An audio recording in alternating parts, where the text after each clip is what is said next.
All right. Hello, everyone. My name is Amanda Wallmeyer, and I am the local history librarian here at Johnson County Library.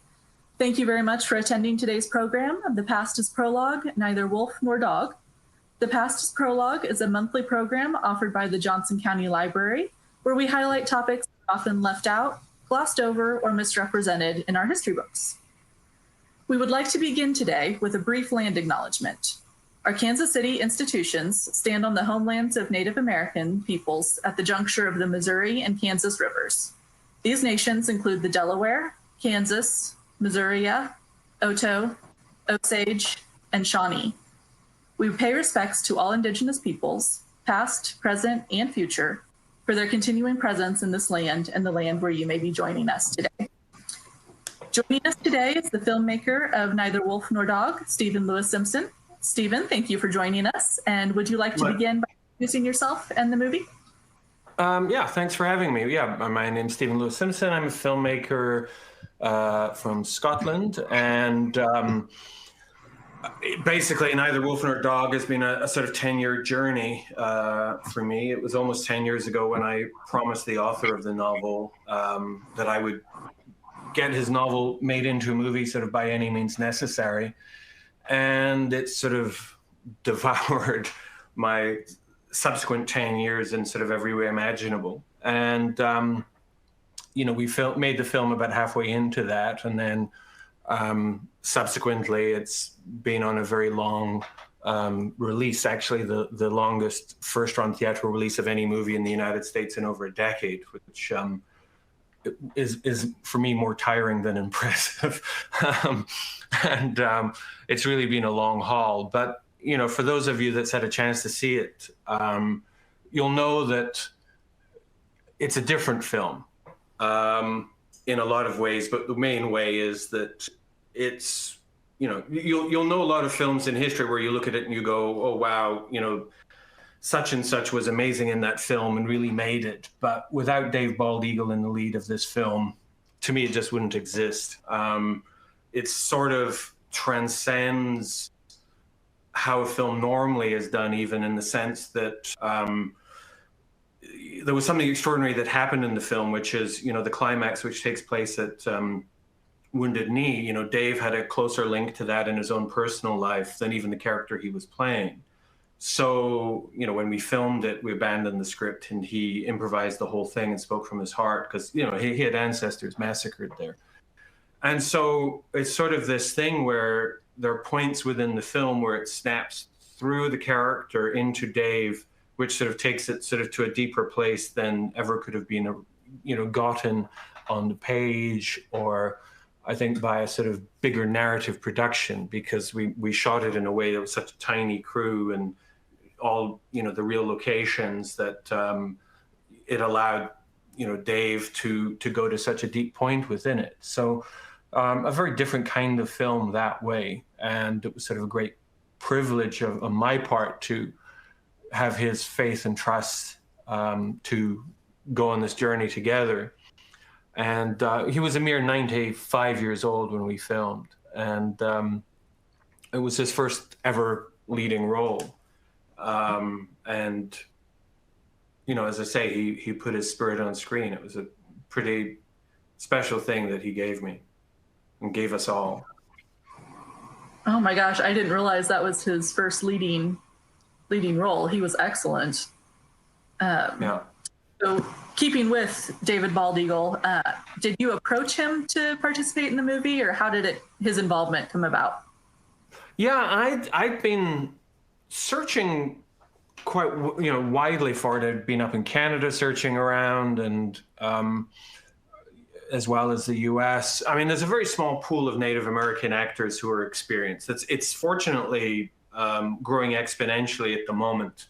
But even like 10 years ago, or when I was doing this, or maybe 15 years ago when I was casting my previous Pine Ridge movie, Resbaum, it was far narrower then. But when you're looking at experienced older actors, to think when Dave started acting in movies, or also it was actually stunt work as much as anything. It was in the 1950s.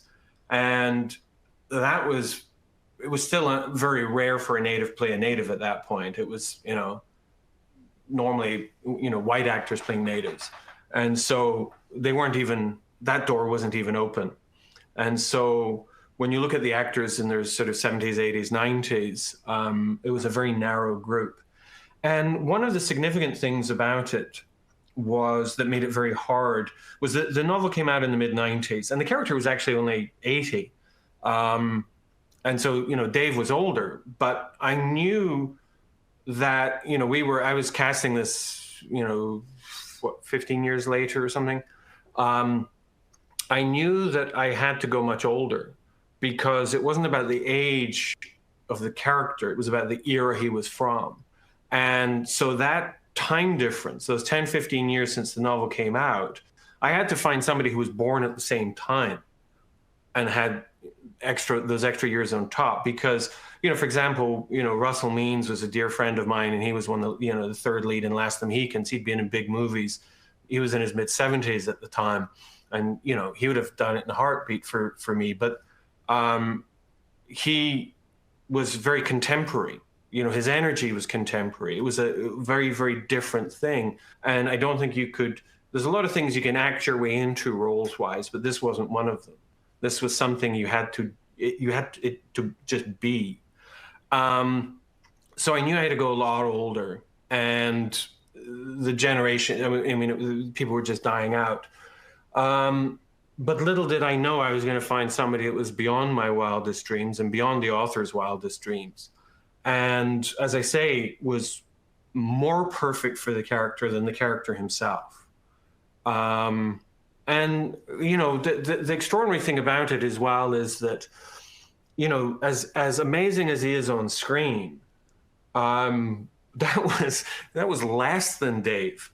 I mean, it really was. I mean, if you met with him, you know, we you know, because he still had to sort of fill in the guide rails of the character. But in person, he was just extraordinary. I'm going to tell a story. Well, I'm still going to get to how I found him, but I know I'll forget the story if I don't tell it now. The last time I saw him was almost 2 years after filming, and we were out there doing a preview of the film. No, actually, it was less than a year after. No, hold on. I could get it wrong. Yeah, it was somewhere like a year after. We were doing this preview on a big screen in South Dakota. And I went to visit him the day before. And then the day of the screening, he turned up. And his wife walks up to me first and says, "Oh, by the way, you saved Dave's life yesterday." And I was sort of going, well, that's an interesting opening line. And she was like, "Yeah, well, when you guys turned up yesterday, he'd forgotten you guys were coming over, and he was due to be going to a tribal meeting in a nearby town. But since we turned up, he stayed with us." And while that meeting was taking place, it got a direct hit from a tornado, and people were carted off in ambulances. And can you imagine a 96-year-old in that building? But the funny thing was that it was sort of almost like an ordinary day in the spectacularly dramatic day in, you know, lifetime of Dave Bald Eagle. When he passed away, NPR's All Things Considered did an obituary on him. And then they debated in this different segment as to whether he was the world's most interesting man, because his life story, you know, from being left for dead on D-Day to, you know, a host of things, doing rodeo and stuntman and a million other things. But anyway, I'd heard of him, and then I saw him in this small film also shot on Pine Ridge called Imprint, where he had a small role in it, but he had quite a long dialogue scene in it. And it was very close to this character, and it was very Dave.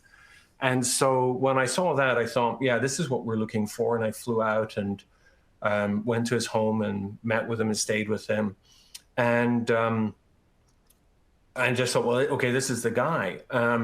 But he was a mere 93 years old at that time. And there was a very tense 2 years of trying to cobble the whole film together, because if for any reason anything happened to him and he wasn't able to do it anymore or he passed over, I was just going to walk away, because I just knew at that point there was no one else that could play it.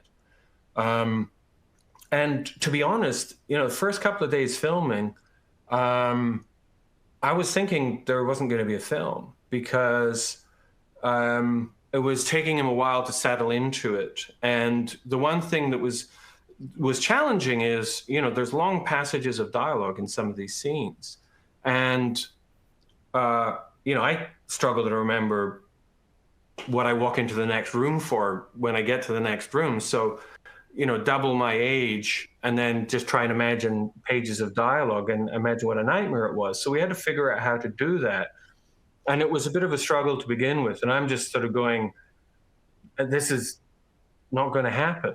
And then on the third day, which was our first really intense day, we had the first section of filming. We filmed in 3 sections at Wounded Knee in 3 different days. And we filmed the part where they sort of wake up and, Nerburn wakes up after his nap and they walk away. And he just started nailing everything.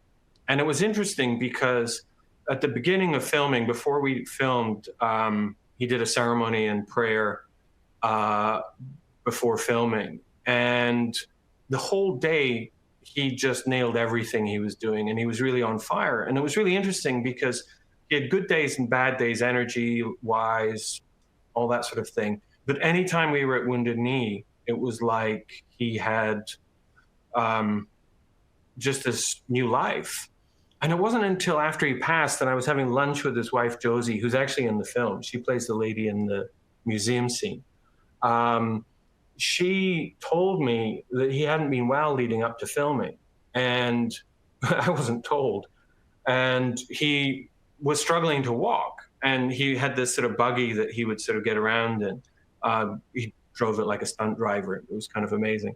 And he, so nobody told me this. And so we're doing scenes and I'm saying, hey, Dave, can you get out the car and walk here? Or can you, and even walking into Wounded Knee, it's quite a long walk. And he just did it. And she said it was amazing. It was like he had this new lease of life for these 3 weeks. But even then, there's times when, you're in the process of, being the filmmaker, and have the way you construct the scene. And, going into Wounded Knee, up to and through the intense dialogue they have, the drive-in was a single take. We only did it once. And actually, this is a spoiler, but I'm actually hunched down behind the back seat with a monitor and a trigger so I can press the record button when the camera's clamped to the front of the car. So I'm like by Nerburn's feet through that scene. And then when they walk into Wounded Knee, I have the camera strapped to my body on the special rig, and I'm following them in. And my plan was, okay, I'll follow them in, and then as usual, you'll get it from different angles. And so I was next planning on being in front and then doing a side shot and being able to edit the whole thing together, particularly because, normally when we're doing his dialogue scenes, we're breaking it up into little segments. And this we were doing in sort of one long thing. But since I told him to just forget about the script and just own it, and he improvised the whole thing, and it was so powerful. But also I saw him when he sat down and I thought, there is no second walk. But because it had all been from him, that it was perfect anyway. So I didn't have to do a second take. So, but that was the reality of the filming. There was a lot of scenes where we had to shoot incredibly quickly. Or like the dialogue scene where Nerburn and him are meeting for the first time and they're talking to each other in the house. We shot probably on day for about 3 hours, in section by section with the lines of dialogue for him so he could do each bit. And then when we turn on to Chris, who's playing Nerburn, everything you see of him is from a single take. And, he'd had a good 3 hours to get his bit down when the camera turned around. But, normally an actor would expect a few takes, and for me to have a chance in the edit room to pick between them, but we just didn't have the time. So a very unusual film, and, it was shot in 18 days, but when a film is shot in 18 days, it's normally sunrise to 2 a.m. kind of thing. Whereas we were doing 7-8 hours a day because, Dave's energy levels, they were very short days. So it was about 125 filming hours for a film that's almost 2 hours. So it's a pretty intense pace. And I had an average crew of 2.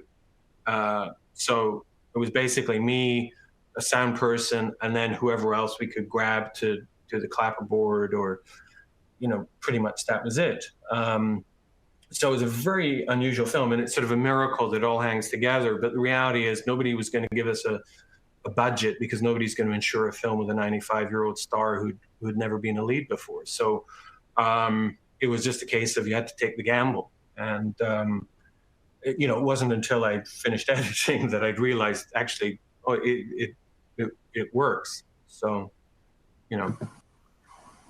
That's amazing. Thank you for sharing that. Because you depended so much on David Bald Eagle and his kind of improvisation and just his life in general, were there any things that you missed that you wished you would have caught on camera, or that you wish you could have done another take with?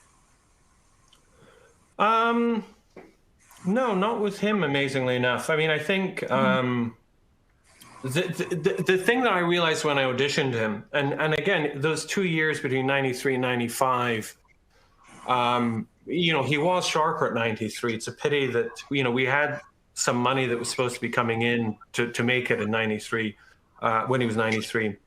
And if that was the case, I think we would have had him with being a bit more energetic.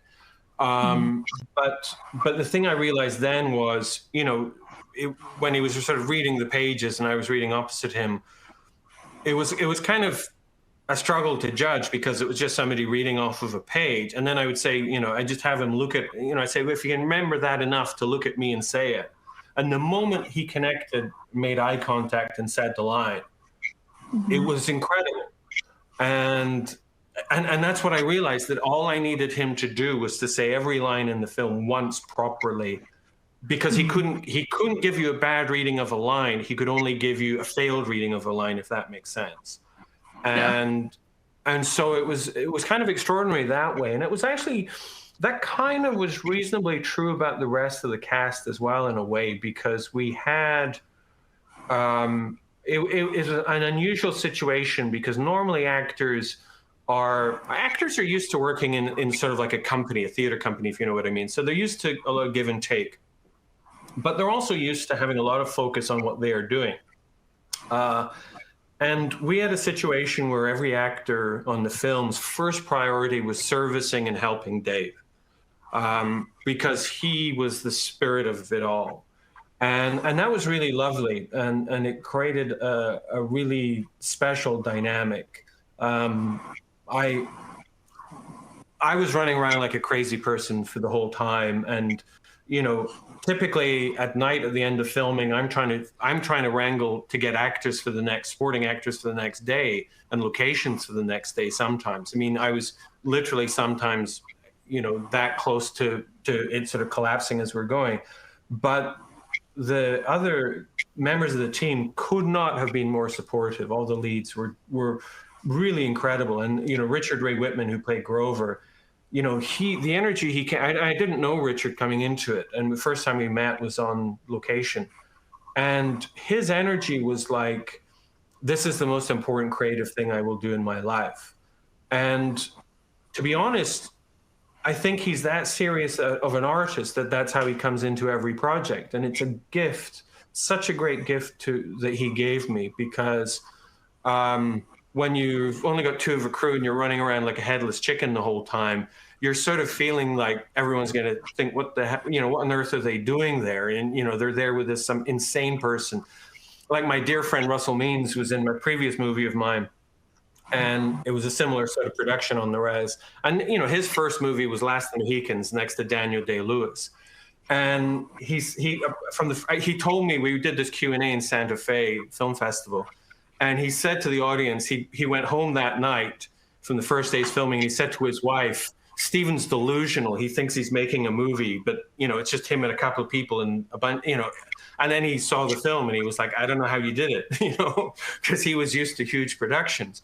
But, with the support of Richard and Chris Sweeney and whatever else, they really had my back, which really probably did a lot for my sanity through the whole experience. Yeah, it really has that documentary feel and vibe to it. And I wonder if that's partly from, because the book is obviously a nonfiction book, but how is that, what's the process of adapting this book into a movie, and how much did you work with Kent Nerburn on it? Well, in a sense, I mean, it's a fiction inspired by real people, if you like. That's how the novel came about.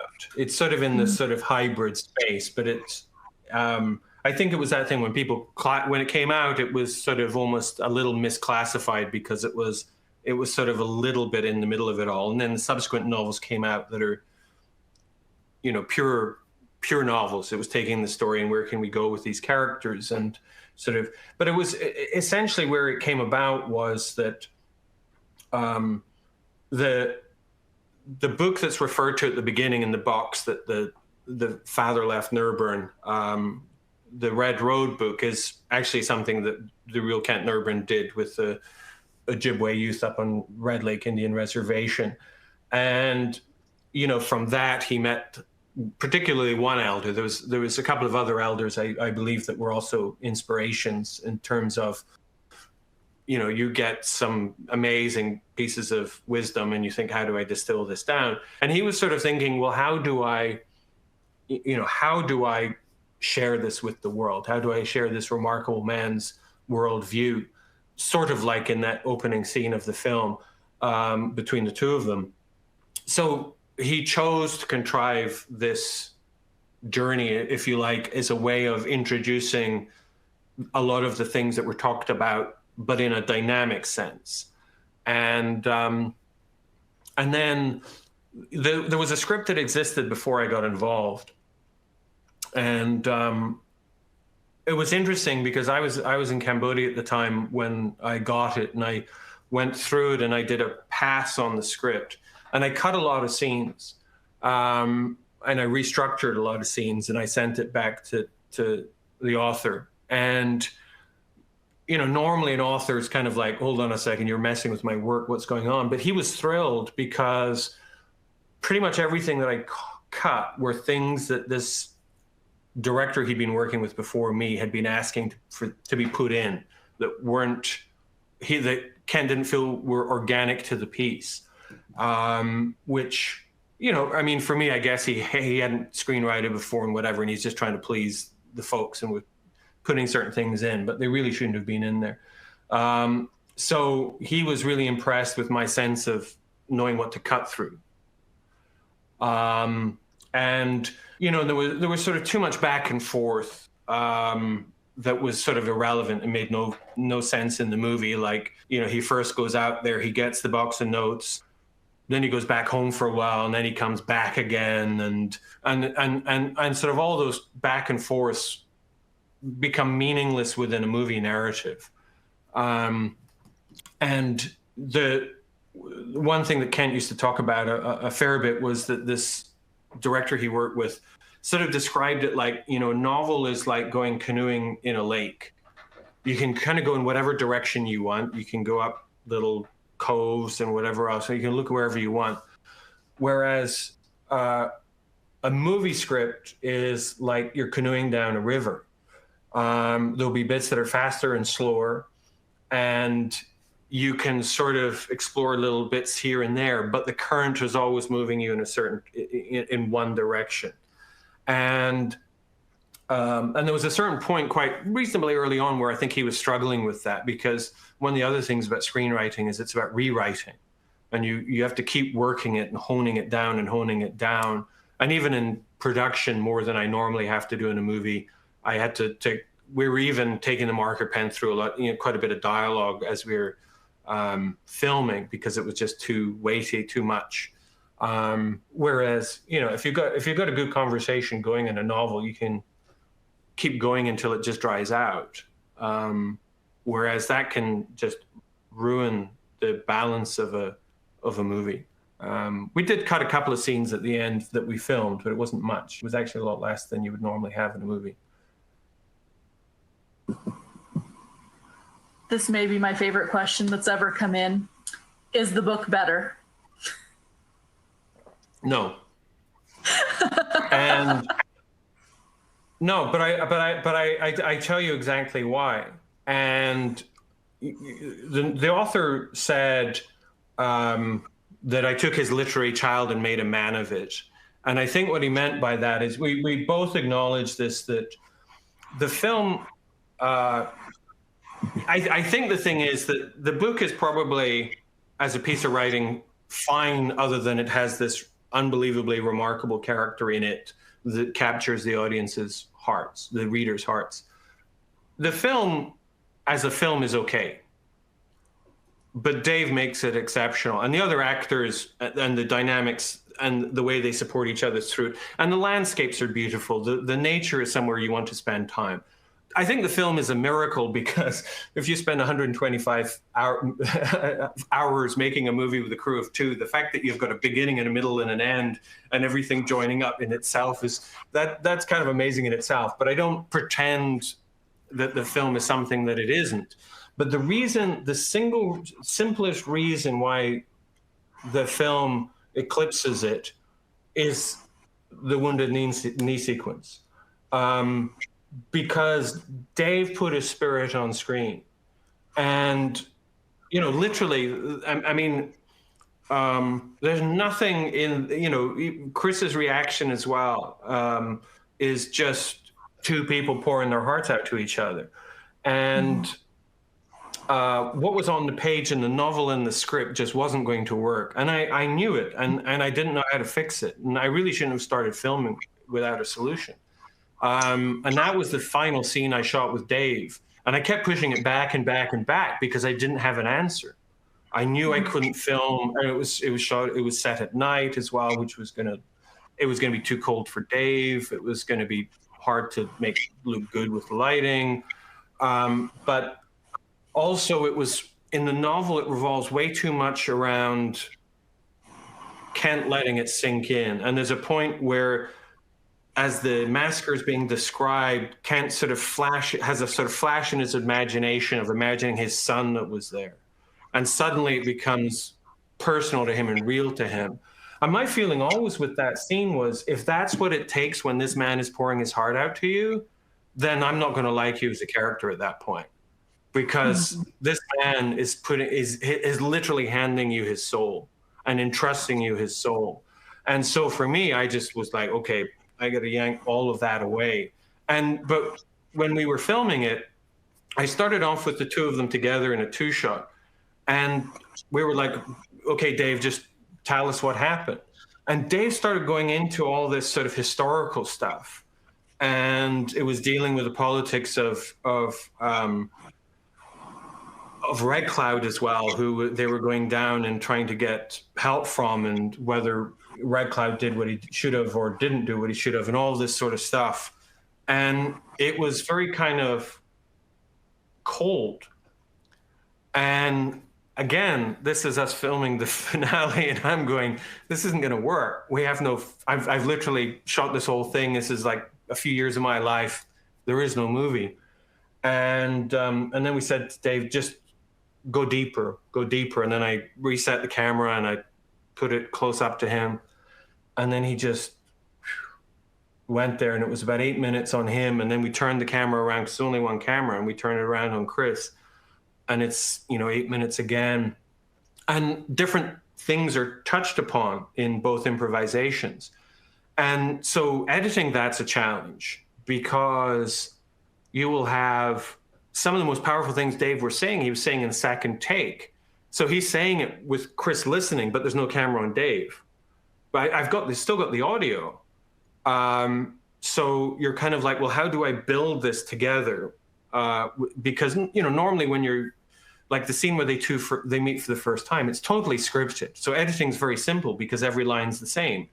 And, it's an easy thing to edit, relatively speaking. Whereas if you got 2 people having a conversation and then again a conversation, and it's very different structured and it's going to different emotional points, then it becomes a really interesting challenge. But I'll never film anything more powerful in my life. And that scene makes the film historically important. I mean, this is an extraordinary elder who really, in 1919, he was born in his grandfather's teepee. His grandfather was one of the key participants at the Battle of the Little Bighorn. In the early days, a lot of historians used to wrongly and speculate that it was actually his grandfather that killed Custer. And of course, the Wounded Knee Massacre was seen as retaliation from their being wiped out at the Little Bighorn. I mean, this was so deeply personal to Dave. And so there's nothing I could ever put on a page or Kent Nerburn could ever put on a page that could ever compare to that look on Dave's face. And also the look on Dave's face in that final scene, which with the book and whatever, no spoilers, but that's my favorite scene in the film. And that was sort of one of the things when I was writing, took over the script, it was like how to end this. And in Nerburn's version, Kent's, the writer's version, he had it sort of almost like a Disney ending where, you know, he was kept going back and forth with his son on the phone, and his son's like, "Are you going to make it back for my baseball game? And it's a big game," and all these sorts of things. And then his son's at the plate kind of thing. And then just at the last moment, Kent's truck drives in and whatever. And you're going, you know, that's out of a Disney movie in the 80s. But the other thing is the emphasis was wrong.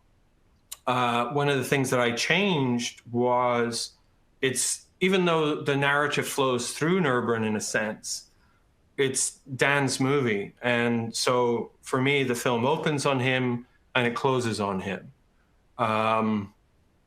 Because, you know, it was about what he wanted and what the result was.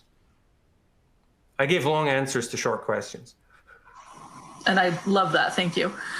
No, I definitely picked up on, when I was watching the movie, the perspective flip of focusing a little more on the Dan character.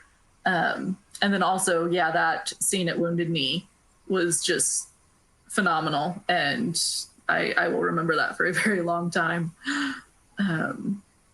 So you've mentioned that you're a Scot and that you're not a native, you didn't grow up in America. And so what drew you to this story? What inspired you to make this film? Well, it was kind of an accident in a way. This is my fourth major undertaking in terms of Native American filmmaking or television. I first started filming there when I went out in the summer of '99, and the first person that asked me to film anything on Pine Ridge was Russell Means, American Indian Movement leader. And then a lot of other people started asking me to film, mostly because I had a camera. And in those days, I mean, this was pre everyone having a camera on their phone and being able to edit on whatever. So it was just being there as much as anything. And I took the commitment very seriously. And I kept going back, filming more and more and more. And that spiraled into a feature documentary called A Thunder Being Nation. I made over about 13 years about the documentary, which is, you know, probably the most comprehensive documentary looking at both the past and the present of a reservation, because it normally falls into two camps. There's normally documentaries about historical events, and then there's documentaries about reservations, contemporary issues. But they're so intertwined. They're more than most things in history in a way. And also you can see great sort of contrast because of a lot of things that was done, a lot of policies that were inflicted.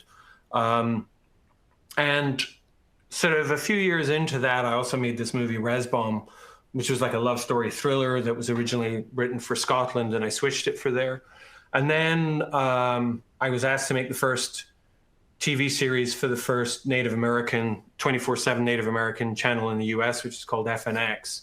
And it was sort of interesting, you know, obviously being Scottish, but being the first person to make that was just because I was so sort of embedded in the creative communities there and had so many friends, and, you know, they liked what my work was about. But it's like anything else in film. You know, Kent Nerburn for years had been trying to get this movie made. There'd been a lot of Hollywood players interested and whatever else.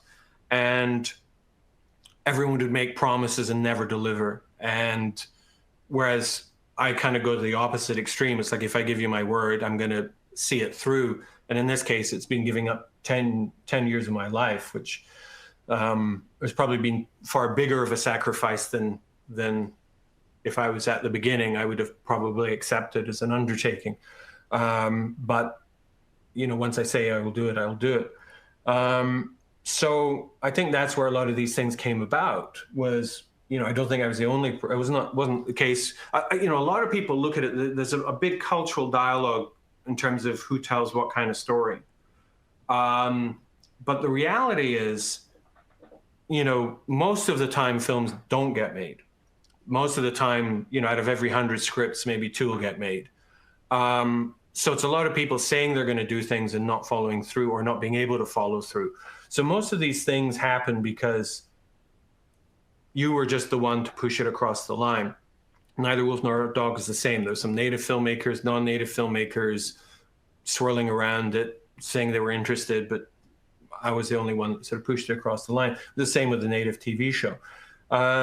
But it just sort of snowballed into really big commitment. And then when I finished my feature, I was finishing the feature documentary over 13 years, I was sort of vowing at that point, no more. You know, I had to concentrate on my own work again. And then that's when I, you know, I don't know why I succumbed to a weakness and said to Kent I would take it on. There goes another decade. So, you know, now it's my own stuff.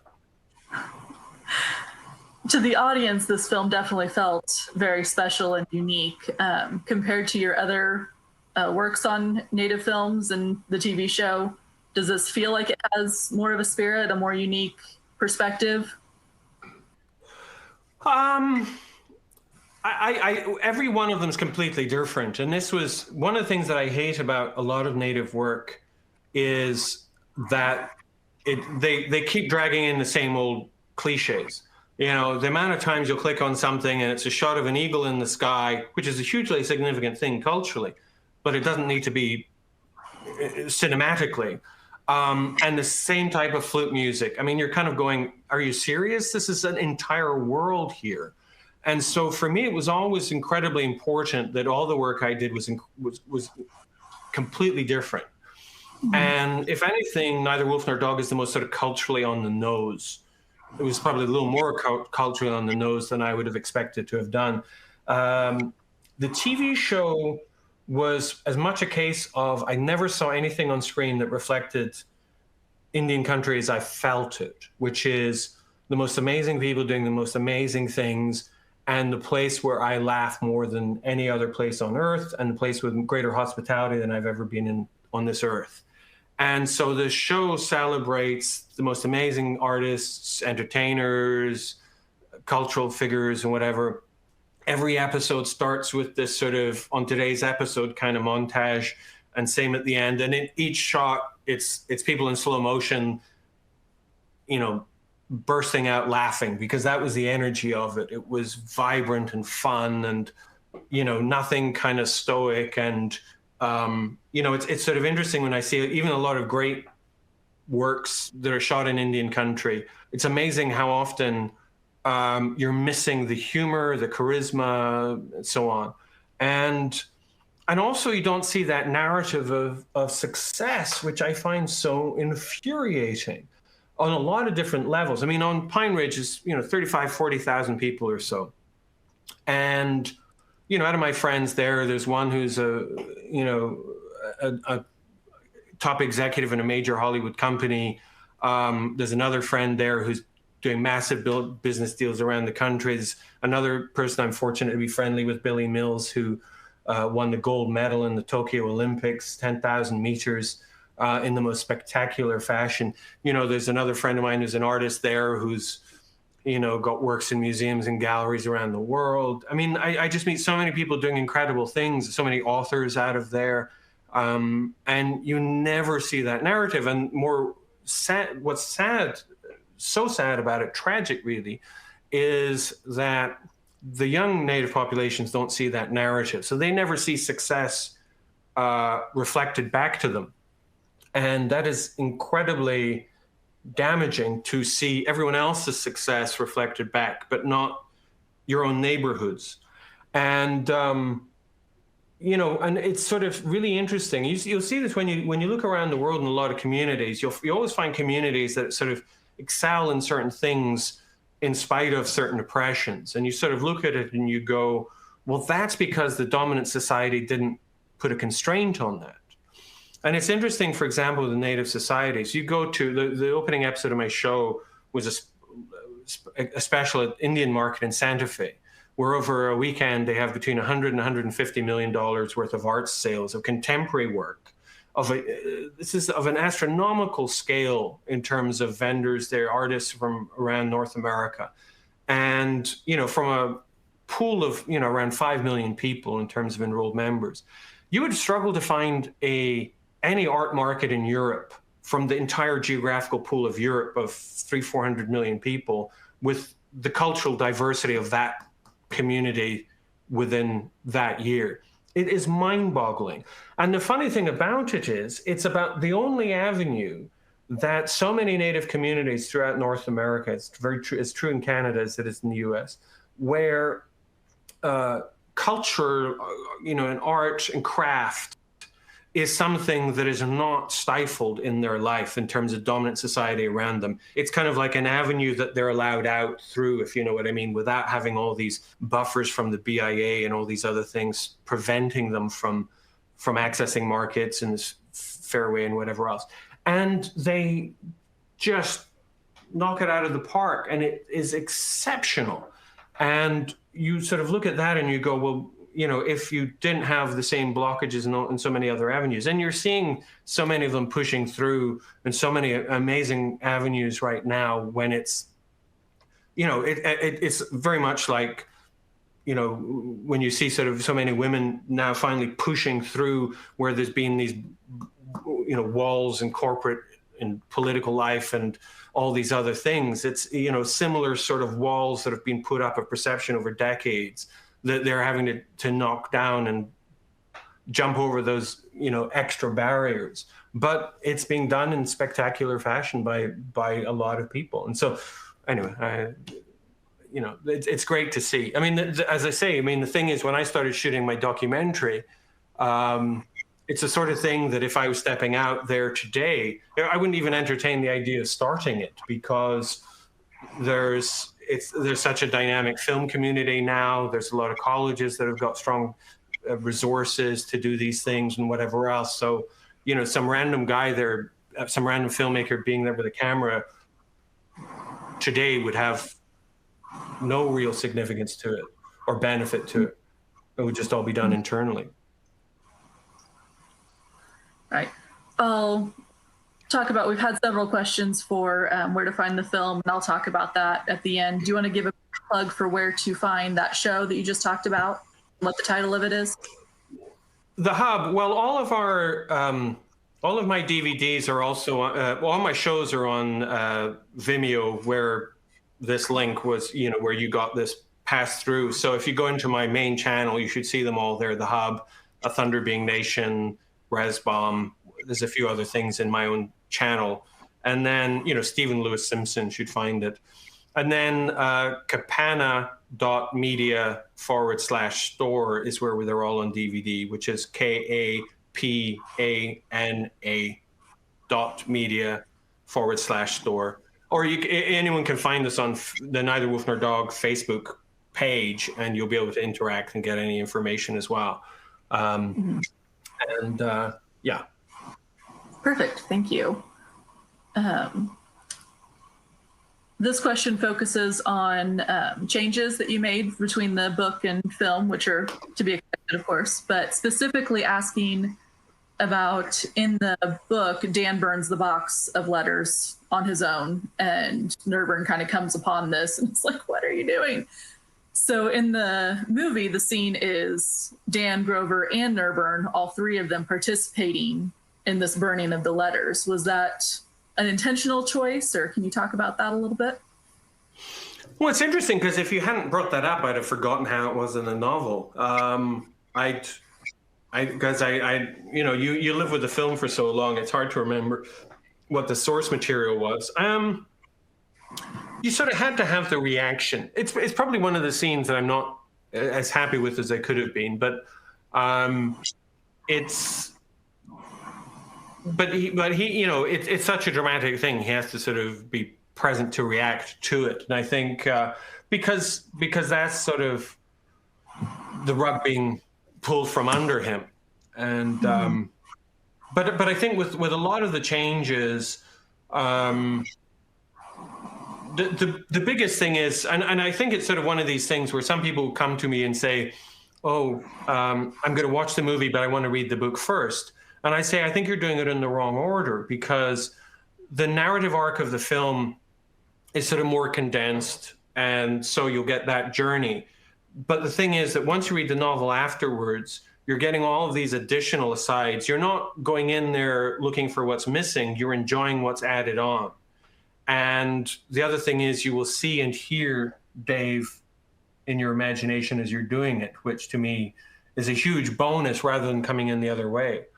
But, you know, because there's not a lot, it's not a novel about narrative twists. If it's a thriller, I think there's a different approach to it, because plot has such a huge importance in a thriller. But here, you know, I think the film's got probably as much plot, if not more, than the novel. But the novel has, you know, all of these conversations on these topics, and it goes into great depth, and there's a tremendous value in a lot of those that it would never have worked on film, because it would have just tipped the balance. I mean, there was, you know, I think one other that I cut from it because we'd already established. The thing in a movie is you have to sort of establish what they're there for. And once you've done that, then everything to that just becomes superfluous in a way to the dynamic. Yeah, but I think the thing was I never quite was satisfied with how I opened the film. That was one of the things. But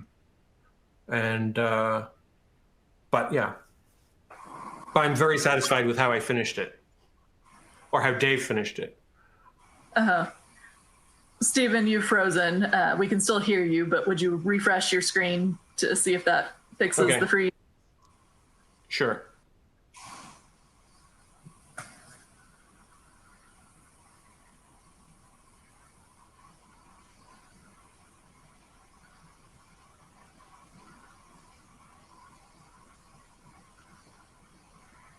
Success. Perfect. Thank you. So can you tell us a little bit more about being unhappy with the opening of the film? I think it's like my films generally are very dynamic, and they're very narratively driven, and they're very tight scripts, and normally they move very quickly. But my golden rule as a director is, a director shouldn't, for me, a great director doesn't have a style. To me, a great director, or a director's job, shall we say, not put it in the terms of great or whatever it is. A director's job is to service the narrative. And so my toolkit, stylistically, of what I normally do, didn't fit this film. But my production techniques did, because I know how to do all the tasks, so I could do it for the budget, the limitations that we had, and actually make it come together at all. And as I say, you know, 16, 17 years of people in Hollywood trying, and they kept failing. So, you know, it just had to be, you know, we couldn't have waited a year, because Dave would have not been able to do it the following year.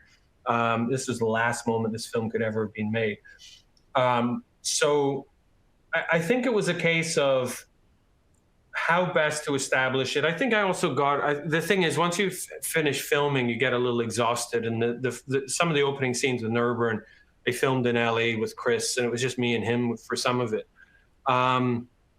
And I think, you know, I think I was getting tired and a little unimaginative with it a bit. I think if I had anticipated at that point that we would be in hundreds of cinemas and things like that we ended up in, I might have thrown a little more at it. It was a little bit more poetic in the script, but then I wasn't around the places to shoot that. And I think it is this thing where you're trying to quickly establish the nature of the characters and get the narrative moving along. The interesting thing about it is that I thought the film was going to be for a much narrower audience than it's ended up with.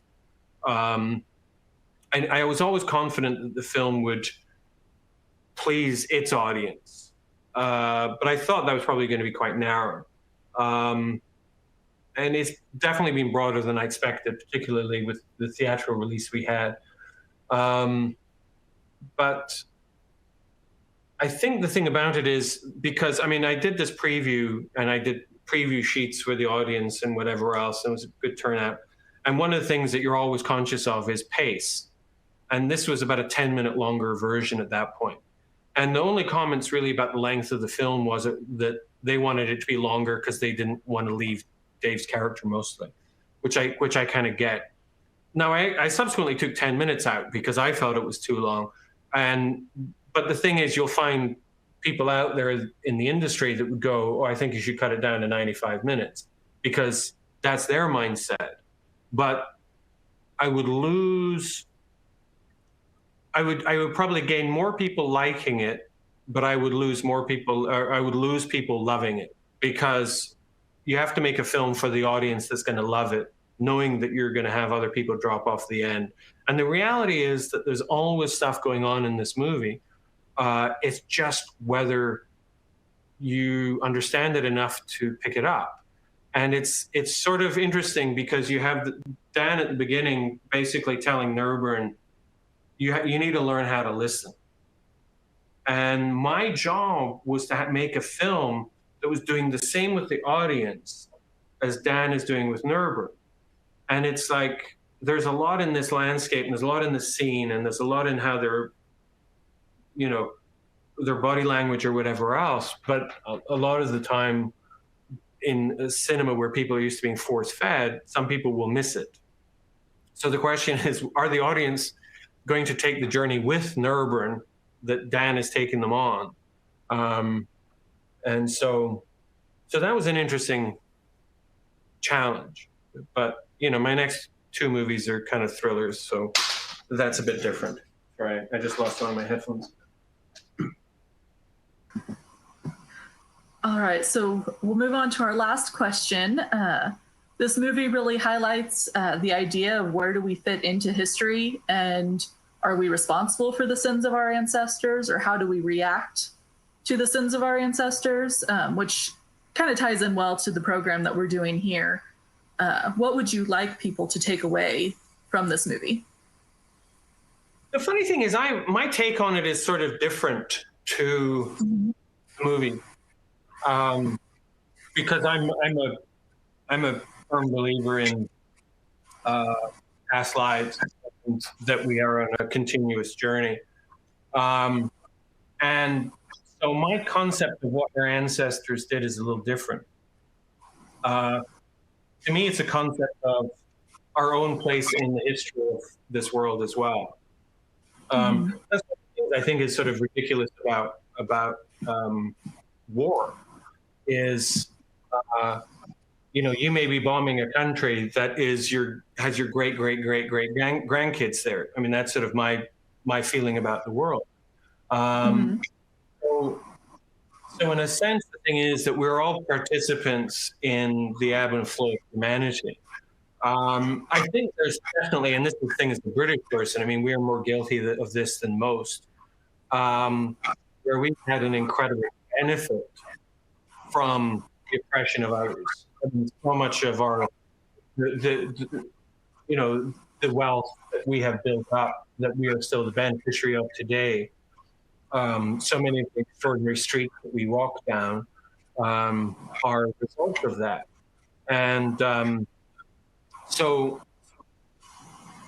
we are still sort of tied to it in that context as well.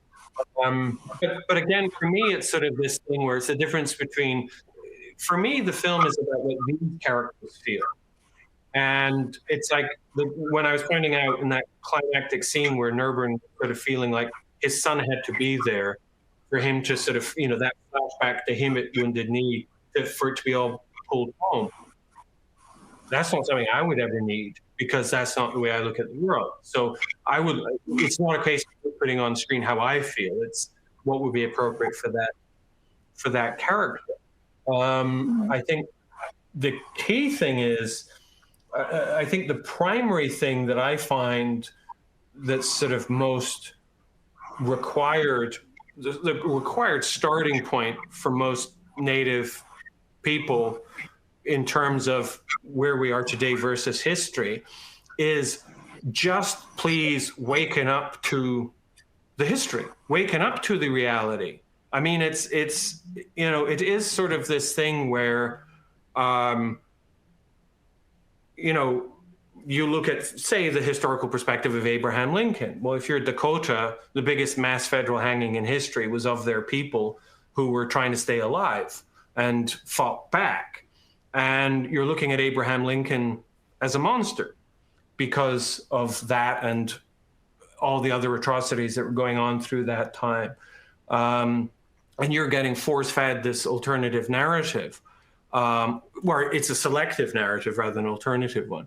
And you sort of look at it and you can go, well, but, what did those warriors do, sort of thing. And you're going, well, where were all the mass hangings of everyone at the end of the Civil War? Where were, this is the same time period. You're looking at it saying that the policy was incredibly racist, because you can say it was a different time. Well, yes, it was a different time. There was, Civil War just happened, and you're not having people on the other side fighting for their situation. Although on the one hand, you have the Dakota people fighting to feed their children, and the others fighting for a lot of different other reasons. And there's no level playing field in terms of justice and all those other things. So the starting point is please acknowledge the reality of history. And that's the sort of thing that's sort of fascinating to me, because there's some good things happening at the moment. But they shouldn't be happening now, because there shouldn't be those barriers that are now just slowly being broken down. And, today, I don't know if it's big news in the States, but I was getting literally an alert on my phone today in Bulgaria from the Guardian newspaper about the fact that the highest proportion of people dying of COVID are Native Americans, over twice the white population. And this is literally coming through my phone in Europe as a news alert. It's a huge, it's a big story, but I don't know if it is in the States. No, and no. It should, it should be. I mean, the extraordinary thing is Native issues are probably reported much better in Europe than they are in the States. Dakota Access Pipeline protests, people were talking about them in Europe before the States. And the ordinary people. I mean, I was once at a rental counter in Scotland, and this guy started talking about it because he knew I'd been in the States. It's sort of fascinating. I can't remember what the question was. Just what the takeaway of you'd like people. Well, I think the bottom line is that the greatest gift of having somebody having this documentary do extraordinary things, and I'm probably the project I'm most proud of is my feature documentary, because of the testimonies of the people who are in it. But and when you're talking about the different work in an earlier question, the documentary has also people telling their most deeply, unbelievably powerful things, like a friend of mine who in the 50s was sterilized as a young teenager by the government and things like that. I mean, people sharing the most powerful stories you could imagine. And documentary is an extraordinary thing for that. But the thing is, when you do it through a narrative, and then you have a scene like Wounded Knee at the end of this, which we're not even slipping from fiction into documentary, but we're slipping into reality, because we're just standing there with him as he's pouring his heart out effectively. The thing about it is, in this structure, it's like the audience are listening with their hearts as well as their heads, because through this narrative journey, they've fallen in love with this man. And if you haven't fallen in love with Dave in this, watching this film, I don't want to know you. And you know, when he passed away at 97, it was sort of one of those situations where normally when you know somebody who passes away in their late 90s, you sort of go, wow, how amazing to have such a long life, and so on and so forth. Dave had 4 or 5 lifetimes compared to most people in terms of the unbelievable things that happened along the way. But for me, the sadness was, but he had still so much to give. And I cannot think of another 97-year-old who I could say the same of in the same way. And to me, you know, this film is, you know, well over 100,000 people in cinemas saw it. If he was still around, he lived in this remote sort of land in South Dakota. To me, if he was still around, it would be like the end of Field of Dreams. If you remember, there was this procession of cars going to this remote farm with a baseball field. And so there'd be all these people schlepping out there to go visit him. And the door would be wide open, and there would be a hot pot of coffee on all day, and he would be in his element. But I'm realizing that half of that sadness, I mean, there's still great sadness that he couldn't enjoy it. But the flip side is that I was wrong, because he is still giving. And that's the gift of the film, and the beauty is that his family feel the same. And it's one of the most extraordinary feelings. Like, one of his daughters came to some of our LA showings not too long ago, and she'd been to quite a lot of them. And it's like, for her, spending 2 hours with him again. And it means the world to his family. And that has just been such an incredible bonus. The kind of thing you can't imagine, you know, going into a project. Oh, that's lovely. I think that's a wonderful tribute to him. He was obviously a wonderful man, and thank you so much for sharing him with us through this movie. Actually, there was one story. We were filming this scene on top of this hill on this plain, and it's really blowing a gale, and I'm having to move the camera and the tripod up next to a vehicle so that it's going to protect it from the wind, because it was shaking the camera. And Dave's sitting in the car with his wife to stay warm. And I do, you know, I wet my finger and I put it up into the air to feel which way the wind's blowing. And suddenly Josie's shouting, and I've got to go over the car. And Dave is beside himself with laughter. And he's just like, crazy white guy, what's with this? What's with this? Can you see which way the grass is blowing? Oh, that's great. It's just, he was I mean, he was very mischievous as well. I mean, he'd have been amazing in a comedy, to be honest. To have done this road trip as a comedy would have been an amazing film, because the dynamics between the 3 guys would have played in a completely different way, but would have been wonderful. Maybe in another life we'll get that one. No.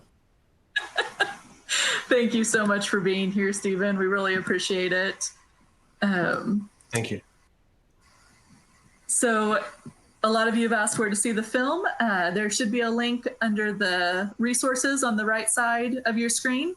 If you click that, you will have to create a free Vimeo account, but that will apply the library discount where you can watch it for free. That will be available through Saturday, February 6th. So check that out there. Thank you so much to the Johnson County Library staff who helped make this program possible. And thank you all so much for attending our program today. I really appreciate it. Please let us know through the poll on your screen where you heard about this program, so we know where to advertise in the future. Our next The Past is Prologue program will be a discussion on March 2nd about our Dividing Lines Story of Segregation in Kansas City tour. You can either drive the tour using the Voice Map app or take the virtual tour from the comfort of your own homes. Watch our website for details on that coming up at jocolibrary.org. So thank you all very much for attending, and we'll see you next month. Thank you.